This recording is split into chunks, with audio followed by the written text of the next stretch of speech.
en baie welkom by die oggendoordenkings op hierdie maandag. Ek vertrou dat julle 'n geseënde naweek gehad het en dat julle uitsien na die nuwe dag, die nuwe week met al sy uitdagings, maar ook geleenthede. Julle het waarskynlik oor die naweek iewers nuus gesien of gelees. Julle is dus bewus van die verskeie konflikte oor die wêreld. Hierdie week staan ons stil by die tema vrede. Wat beteken vrede vir jou en vir my? Is dit maar net die afwesigheid van oorlog of konflik? Vrede is 'n allesomvattende begrip. Wanneer ek iemand vrede toewens, sluit dit in, ek wens jou 'n goeie gesondheid toe, asook mag julle 'n gelukkige gesinslewe hê. Ek het bietjie rondgesoek na 'n definisie van vrede.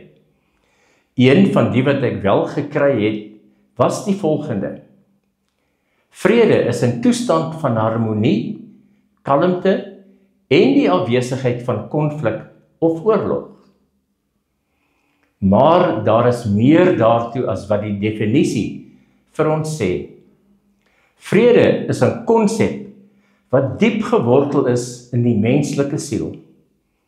Dit is iets wat almal van ons nastreef, ongeag ons omstandighede, kultuur of agtergrond.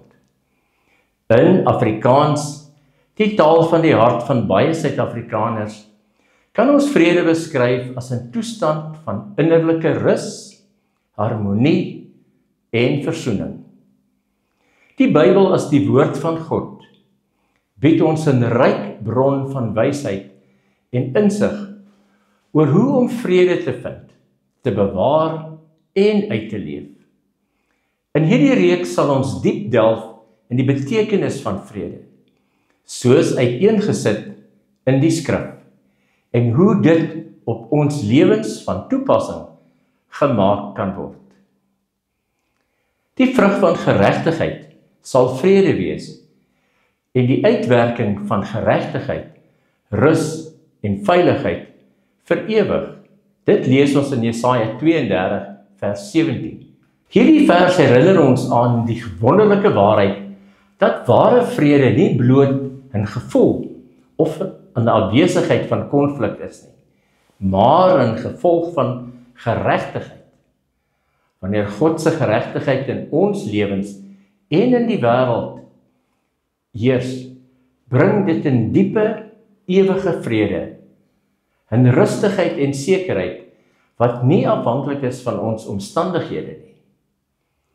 In ons moderne lewe soek mense dikwels vrede deur tydelike middele, soos materiële sukses, verhoudings of selfs deur die vermyding van probleme.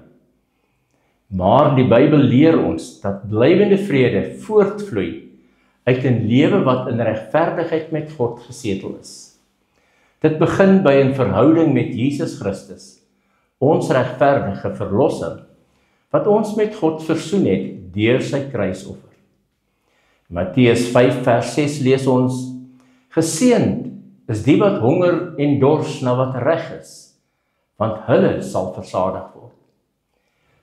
Mag ons elke dag daarna streef om in God se regverdigheid te wandel, om sy wil te soek, regverdig en eerlik te leef en sy liefde uit te straal.